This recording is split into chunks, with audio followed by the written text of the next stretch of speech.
আমাদের দেশের ধর্মনেতারা কিংবা ধর্ম নিয়ে যারা রাজনীতি করেন তারা নিজের দেশের শিয়া সম্প্রদায়কে অমুসলিম ঘোষণা করার দাবি করেন, মিছিল করেন, মিটিং করেন, সরকারকে আলটিমেটাম দেন, সরকার ফেলে দেওয়ার হুমকি দেন। এই ব্যাপারগুলো আমরা দেখি, অর্থাৎ নিজেদের মধ্যেই বিভেদ রচনা করার যে ব্যাপার, সেই ব্যাপারগুলো আমরা দেখি।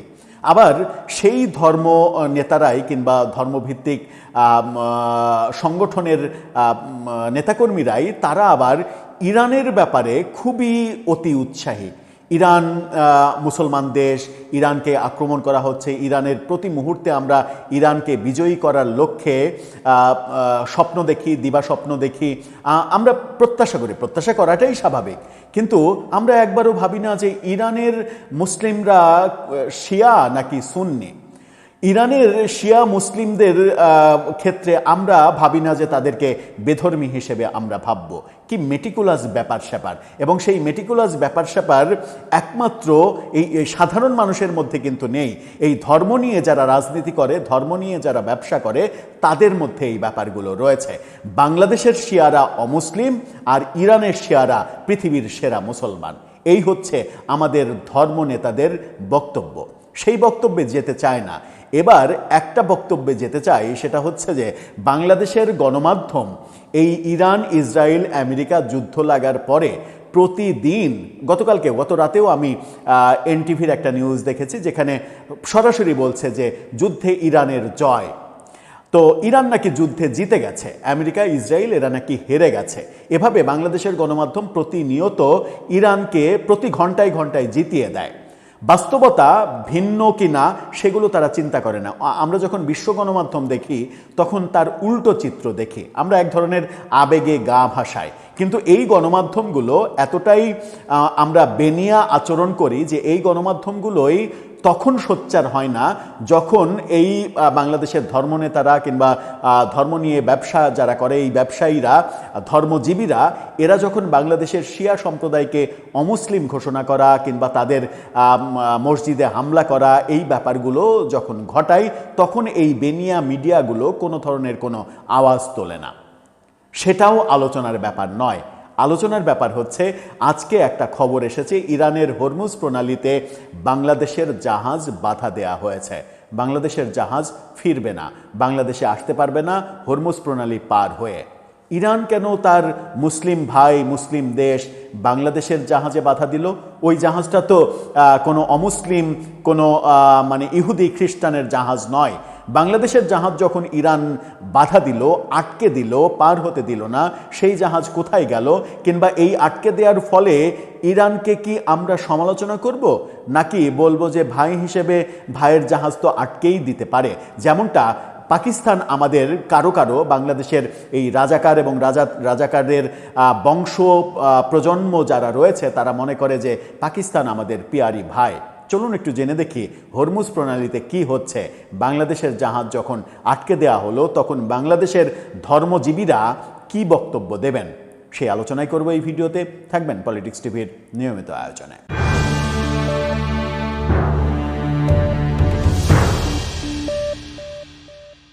দর্শক, বলছিলাম ইরানের হরমুজ প্রণালীতে বাংলাদেশের জাহাজ আটকে দেয়া হয়েছে। বাংলাদেশের জাহাজ আটকে দেয়া হলো কেন? কি বলছে গণমাধ্যম, শিরোনামটা দেখে নিন। হরমুজ প্রণালী পার হওয়ার অনুমতি পায়নি বাংলাদেশি জাহাজ, ফিরে যাচ্ছে শারজায়। সংযুক্ত আরব আমিরাতের শারজায় ফিরে যাচ্ছে সেই জাহাজ যে আরব আমিরাতে আক্রমণ করে ইরান একেবারে ঝাঁঝরা করে দিয়েছে। যখন ইরান আমিরাতে আক্রমণ করে, যখন ইরান কুয়েতে আক্রমণ করে, বাহরাইনে আক্রমণ করে, সৌদি আরবে আক্রমণ করে, তখন কিন্তু আমরা ইরানের সমালোচনা করি না।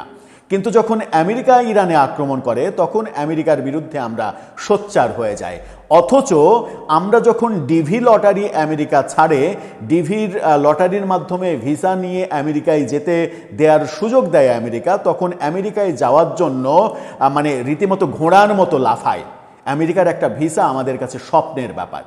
আচ্ছা বলেন তো, যে দুইটা দেশের ভিসা যদি পাশাপাশি আপনার কাছে রাখা হয়, ধর্মজীবীদের মানে কাছে বলছি উদ্দেশ্যে, কিংবা ধর্মজীবীদের পরবর্তী প্রজন্মকে বলছি যে আপনাকে আমেরিকার ভিসা দেওয়া হলো, ইরানের ভিসা দেওয়া হলো, আপনি কোন দেশে যাবেন? আপনি যদি একেবারে সাচ্চা মুসলমান হন, যদি আপনি সত্য কথা নির্দ্বিধায় বলতে পারেন, তাহলে আপনি কি সেই সত্যটা বলবেন? আপনি কি সত্যটা উচ্চারণ করার সাহস পাবেন যে আপনি আমেরিকাতেই যেতে চান? আমেরিকাতে যেতে না চেয়ে ইরানের ভিসা নিয়ে ইরানে যেতে চাই, এরকম সংখ্যা 1%ও কি হবে? তো ভিসা যখন আমার আমেরিকার মিষ্টি লাগবে, তখন আমার সেটা গ্রহণ করতে সমস্যা নেই। অন্য সময় হচ্ছে আমেরিকা খ্রিস্টান, আমেরিকা বেধর্মী, আমেরিকা দজ্জাল, আমেরিকা এই, আমেরিকা ওই। কিন্তু আবার এটাও বলছি, আমেরিকার পক্ষে কথা বলার জন্য এই আয়োজন কিংবা এই যুক্তি নয়। আমিও আমেরিকার যে সাম্রাজ্যবাদী নীতি, আমেরিকার যে যুদ্ধনীতি, আমেরিকার যে শোষণ নীতি, সারা বিশ্বকে শোষণ করা, তটস্থ করে রাখার যে নীতি, সেই নীতিকে ধিক্কার জানাই, নিন্দা জানাই। কিন্তু এই যে আলগা প্রেম, এই আলগা প্রেম মানে আমেরিকাকে ও খ্রিস্টান বলে ওকে ঘৃণা করতে হবে, ইরান ও মুসলমান বলে ওকে ভালোবাসতে হবে, এই যে মানে আমাদের মানে দ্বিচারিতা, এই দ্বিচারিতা থেকে বোধহয় বেরিয়ে আসার সময় হয়েছে। কেন সময় হয়েছে? আমেরিকাকে যদি আপনি যুদ্ধবাজ বলেন, তাহলে প্রশ্ন আপনার কাছে যে ইরান কেন পরমাণু অস্ত্র বানায়? একজন মুসলিম, একটা মুসলিম কান্ট্রি, তারা কেন পরমাণু অস্ত্র বানায়? একটা পরমাণু অস্ত্র যদি কোথাও ছাড়া হয়, তাহলে সেই সভ্যতা যে বিলীন হয়ে যাবে, সেরকম ভয়ঙ্কর, প্রাণঘাতী, সর্বনাশা, মানবাধিকার বিরোধী অস্ত্র তারা কেন বানায়? যে অস্ত্র যেন না বানায়, এই কারণেই আমেরিকা চাপ দেয় কিংবা ইসরায়েল হামলা করে। এই যুক্তি কিংবা এই প্রশ্ন কখনো আপনার মাথায় এসেছে? আমি ইরানের বিপক্ষে বলতে চাচ্ছি না, ইরানের বিপক্ষে বলতে চাচ্ছি না এই কারণে না যে ইরান একটা মুসলিম দেশ, এই কারণে নয়। আমি এটা বলতে চাই যে মুসলিম, হিন্দু, বৌদ্ধ, খ্রিস্টান, শিখ, জৈন সবার প্রতি সমান দৃষ্টি থাকা উচিত। একজন জাতি হিসেবে কিংবা এই জাতিকে আমি কটাক্ষ করব, ওই জাতিকে ভালোবাসবো, এভাবে যদি আমি আমার দৃষ্টিকোণ তৈরি করি, তাহলে সেটা খুবই ভুল দৃষ্টিকোণ। কারণ সবার উপরে মানুষ সত্য, তাহার উপরে নয়। আপনি যদি ইরানকে মনে করেন একটি মুসলিম দেশ, দেশের শিয়া সম্প্রদায়কে আপনি অমুসলিম ঘোষণা করার পরে ইরানকে মুসলিম দেশ মনে করছেন, খুবই ভালো কথা। ইরান তো অবশ্যই মুসলিম দেশ। আপনারা দেশে বিভেদ তৈরি করছেন, শিয়ারা বেধর্মী, ওদেরকে বেধর্মী করতে হবে, ওরা মুসলমান না। কাউকে বেধর্মী কিংবা কাফের কিংবা নাস্তিক কিংবা অমুসলিম ঘোষণা করার অধিকার তো আল্লাহ আপনাকে দেয়নি, তারপরেও সেটা করছেন ভালো কথা।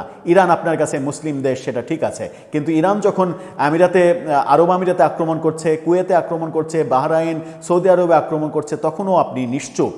ইরান যখন পরমাণু অস্ত্র তৈরি করছে, তখনও আপনি নিশ্চুপ। ইরান পরমাণু অস্ত্র তৈরি করা থেকে বিরত থাকবে না, এরকম বক্তব্য দিয়ে যুদ্ধ চালিয়েই যাওয়ার হুঙ্কার দিচ্ছে, তখনও আপনি নিশ্চুপ। এই নিশ্চুপ আপনাদের কাছে প্রশ্ন। ইরান যখন বাংলাদেশের জাহাজ আটকে দিল এবং সেই জাহাজটা শারজায় গেল, যে আরব আমিরাত এখনও নিরাপদ নয়, ইরান প্রতি মুহূর্তে তাদেরকে আক্রমণ করার হুঙ্কার দিয়ে চলেছে, এই জাহাজের পরিণতি কি হবে? কিংবা মুসলমান ভাই হিসেবে আমাদের জাহাজটা কেন আটকে দিল? কি বলছে গণমাধ্যম? হরমুজ প্রণালী পার হতে না পেরে শারজায় ফিরেছে বাংলার জয়যাত্রা। মধ্যপ্রাচ্যের চলমান যুদ্ধ পরিস্থিতির উন্নতি হলেও বাংলাদেশ শিপিং কর্পোরেশন বিএসসি জাহাজ বাংলার জয়যাত্রা হরমুজ প্রণালী অতিক্রমের অনুমতি না পেয়ে আবারও সংযুক্ত আরব আমিরাতের শারজা বন্দরে ফিরে যাওয়ার পথে রয়েছে। বিএসসি সূত্র জানায়, প্রায় 40 দিন আটকে থাকার পর যুদ্ধবিরতি কার্যকর হলে গত বুধবার সৌদি আরবের রাস আল খায়ের বন্দর থেকে হরমুজ প্রণালীর উদ্দেশ্যে রওনা দেয় জাহাজটি। টানা প্রায় 40 ঘন্টা যাত্রা শেষে শুক্রবার সকালে প্রণালীর কাছাকাছি, অর্থাৎ আজকে সকালে প্রণালীর কাছাকাছি পৌঁছে ইরান সরকারের কাছে পারাপারের অনুমতি চাওয়া হয়, তবে তেহরান সেই অনুমতি দেয়নি। ফলে জাহাজটিকে ঘুরিয়ে নিরাপদে শারজায় ফিরে যাওয়ার নির্দেশ দেওয়া হয়েছে। বিএসসির ব্যবস্থাপনা পরিচালক কমোডর মাহমুদুল মালেক বলেন, ইরানের নির্দেশনা অনুযায়ী অনুমতি চাওয়া হলেও তা প্রত্যাখ্যাত হয়েছে। কূটনৈতিকভাবে অনুমতি পাওয়ার চেষ্টা অব্যাহত রয়েছে। বর্তমানে জাহাজটি হরমুজের কাছাকাছি অবস্থান করছে এবং পরিস্থিতি বিবেচনায় শারজায় ফিরে যেতে বলা হয়েছে। এখন আপনি বলেন যে ইরানের সঙ্গে কি আমাদের যুদ্ধ চলছে? কিংবা বাংলাদেশ কি ইসরায়েলের পক্ষ নিয়েছে? বাংলাদেশ কি আমেরিকার পক্ষ নিয়েছে? আমেরিকার পক্ষ নিয়ে কোনো বিবৃতি দিয়েছে? ইরানের বিপক্ষে কোনো বিবৃতি দিয়েছে বাংলাদেশ? কোনো কিছুই করেনি। আবার বাংলাদেশ একটা মুসলিম দেশ, এখন ব্যাপারটা কি সেরকম যে বাংলাদেশের ধর্মজীবীরা কিংবা ধর্ম ব্যবসায়ীরা যেমন মনে করে যে শিয়ারা অমুসলিম, শিয়ারা ভিন্ন ধর্মের, ওদেরকে অমুসলিম ঘোষণা করতে হবে, তেমনি ইরান যেহেতু শিয়া অধ্যুষিত এবং ইরানের শাসন ব্যবস্থায় ইরানের জনগণ প্রায় 95%-এরও বেশি তারা শিয়া, এই যে শিয়া একটা দেশ, তারা কি এই সুন্নি বাংলাদেশি সুন্নি সংখ্যাগরিষ্ঠদের অমুসলিম ভাবছে? তারা কি মনে করছে যে বাংলাদেশ মানে অমুসলিম, ওটাও ওই আমেরিকায়, ওটাও ওই ভারতী, ওটাও ওই ইসরায়েলি, এরকমটা কি ভাবছে? একবার কি ভেবে দেখবেন নাকি যে আপনারা যেমন শিয়াদের অমুসলিম ঘোষণার দাবি করেন, তেমনি শিয়ারাও আপনাদেরকে কিংবা আমাদেরকে, আপনাদেরকে বললে ঠিক হবে না, আমাদেরকে অমুসলিম ভেবে জাহাজ আটকে দিচ্ছে? ব্যাপারটা কি তাই? কিংবা ওই শিয়ারা যে সকল দেশে আক্রমণ করেছে, আরব আমিরাত, সৌদি আরব, তেহরান, কুয়েত, যেখানে সুন্নির সংখ্যা বেশি, তাদেরকে কি অমুসলিম মনে করে আক্রমণ করেছে? এই যে আমরা নিজেদের মধ্যে শিয়া সুন্নি এই মতভেদ যখন লালন করছি, নিজেরাই একজন আরেকজনকে অমুসলিম ঘোষণা করার তোড়জোড় করছি, তখন আমাদের কি অধিকার আছে খ্রিস্টানকে অমুসলিম বলার, ইহুদিকে অমুসলিম বলার, কিংবা ইহুদি খ্রিস্টান হিন্দু তাদের নিয়ে ওয়াজ মাহফিলে যাচ্ছে তাই জঘন্য রকমের ন্যারেটিভ তৈরি করার? সেই অধিকার কি আমাদের রয়েছে? দর্শক, আপনার কাছে কি মনে হয় ইরান বাংলাদেশের জাহাজ আটকে দিয়ে কি বার্তা দিচ্ছে? এই যুদ্ধ যেটা বিরতি হয়েছে, সেই যুদ্ধ কি থামবে? ইরান কি তার জিদ অটুট রাখবে? ইরান কি পরমাণু অস্ত্র বানিয়েই যাবে? আমেরিকাও পরমাণু সমৃদ্ধ দেশ, যদি একবার পরমাণু অস্ত্রের খেলা শুরু হয় তাহলে কি অবস্থা হবে?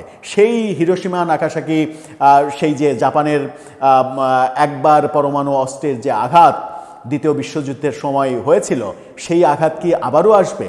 আঘাতের ফলে একটা পুরো সাম্রাজ্য ধ্বংস হয়ে যাবে, এবং এই সাম্রাজ্য ধ্বংস হয়ে যাওয়ার খেলায় আমরা মুসলমানরাও কি অংশগ্রহণ করব? সেই প্রশ্নের উত্তর আমাদের জানা নেই। আপনার জানা থাকলে জানিয়ে লিখতে পারেন আমাদের কমেন্ট বক্সে।